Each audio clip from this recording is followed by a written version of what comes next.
Welcome to Student Academy. This is our lecture number 2, class first year physics. So the lecture number 2 is about supplementary unit. So first we have to define what are supplementary units. How can we define them? Supplementary units are those quantity which are neither added and base quantity nor an dry quantity. So the quantity which are neither added and base quantity nor a dry quantities are called supplementary quantities or supplementary units.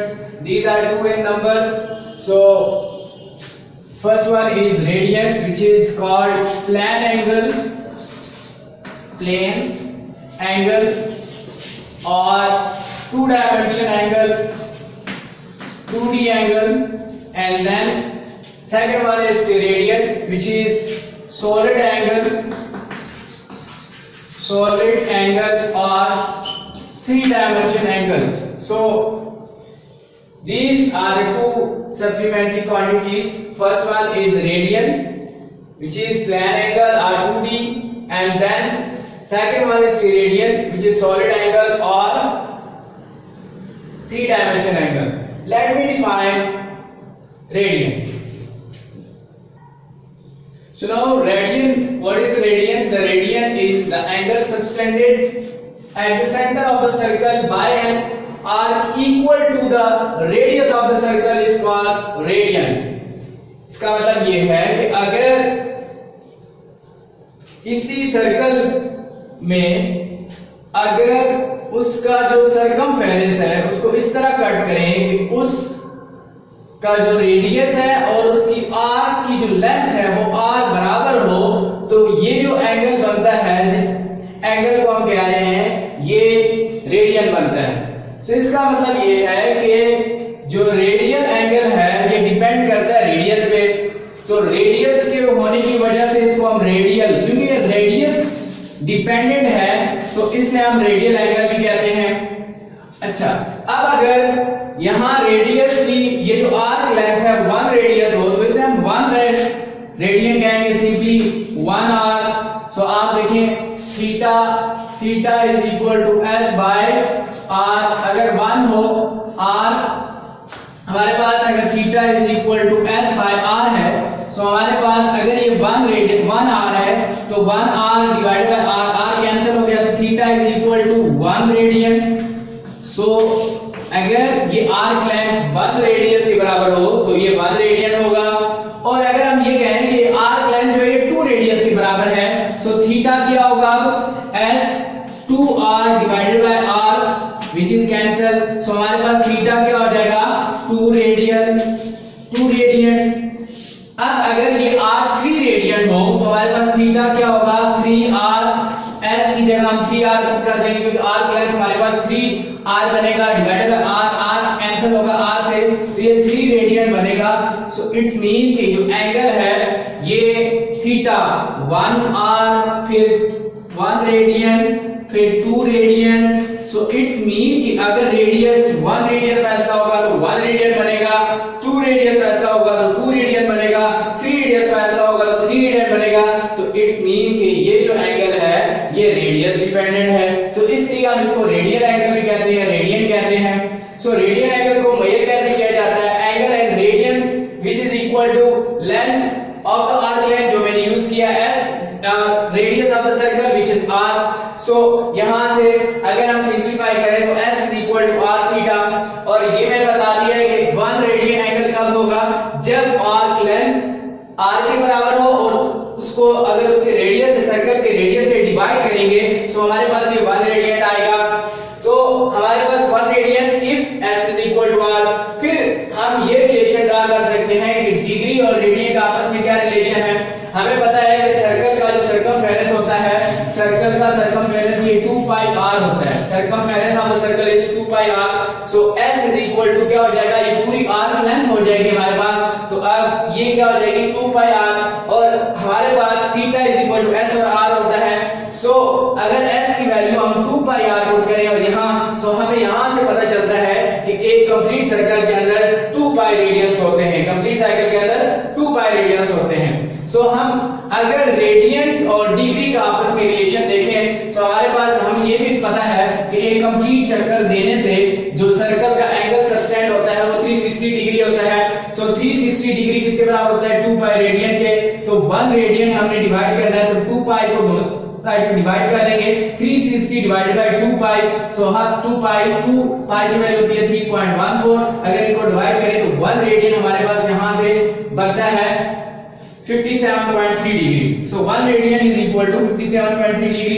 So 1 pi radian किसके बराबर होगा 180 और 2 पाई radian किसके बराबर होगा 360 degree. सो एक circle के अंदर कितने रेडियन होते हैं 2 पाई रेडियन होते हैं, या इसको हम लिख सकते हैं पाई की वैल्यू होती है 3.14 व्हिच इज सो 3.14 ये हमारे पास क्या बनेगा 6.28 रेडियन।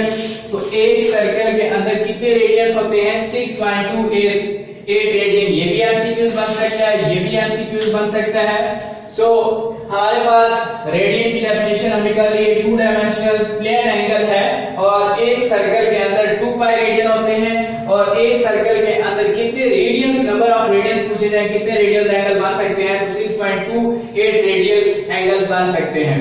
सो ये डिग्री का सेकंड यूनिट है जिसको हम रेडियन कहते हैं। डिग्री के यूनिट होते हैं जो थीटा है इसको एंगल को सॉरी डिग्री कह रहा हूं एंगल को हम यूनिट्स में मेजर करते हैं डिग्री और इसके साथ साथ एंगल का जो दूसरा है यूनिट है वो रेडियन। रेवोल्यूशन तो कितने रेवोल्यूशन है सो ये तीन जो है ये डिग्री एंगल की यूनिट है। सो स्टेरेडियंस को डिफाइन करते हैं the angle subtended at the centre of the sphere by an area of its surface equal to the square of the radius of the sphere is called steradian. ये definition भी हम कर सकते हैं, दूसरी डेफिनेशन हम यूं कर सकते हैं when the area on the surface of the sphere become equal to the radius square then the angle subtended at the center is called 1 steradian। अगर जो स्फीयर का एरिया है वो इस रेडियस स्क्वायर के बराबर हो जाए सो हमारे पास जो एंगल बनता है ये 1 steradian के बराबर होता है। when the area on the surface become equal to the radius square then the angle subtended at with the sphere surface is called steradian। सो हमारे पास ये स्टेरेडियन एंगल बनाएगा। सो हमारे पास सॉलिड एंगल को हम कैसे फाइंड आउट कर सकते हैं सो हमारे पास ये हमने एक स्फीयर लिया, ये 3 डायमेंशनल डायग्राम है चूंकि बोर्ड पे प्लेन है इस पे ड्रा नहीं की जा सकती। तो लेट्स सपोज ये एक बॉल है और बॉल में से एक हमने कोन लिया या एक स्फीयर लिया और उस स्फीयर का जो एरिया जिसका रेडियस है r है और उसके सरफेस का जो एरिया है वो r स्क्वायर के बराबर है। सो ये जो r स्क्वायर है ये इसके साथ जो एंगल बनाएगा वो 1 स्टेरेडियन के बराबर होगा। सो surface area of the this and the radius of the sphere जो स्फीयर का रेडियस है वो r है, सरफेस एरिया हमारे पास a है और हमने ये कहा ये 1 स्टेरेडियन का होगा जब ये जो एरिया है सरफेस का ये r स्क्वायर के बराबर हो जाए। तो हमने कहा a क्या है r स्क्वायर है तो r स्क्वायर a स्क्वायर के बराबर हो गया। सो r स्क्वायर कैंसिल हो जाएगा r स्क्वायर के साथ। सो ये हमारे पास 1 स्टेरेडियन एंगल बनेगा। अच्छा अब एक सरफेस जो स्फीयर है उसमें कितने स्टेरेडियंस बनेंगे, कितने स्टेरेडियन एंगल बनेगा। सो हमारे पास number of number of steradian in sphere वो क्या हो जाएगा एरिया ऑफ द स्फीयर ये total area of this sphere and then divided by its radius square. So हमारे पास एरिया क्या है कैपिटल ए से रिप्रेजेंट किया और डिवाइडेड बाय r स्क्वायर है और हमें पता है स्फीयर का जो एरिया होता है वो 4 पाई r स्क्वायर होता है।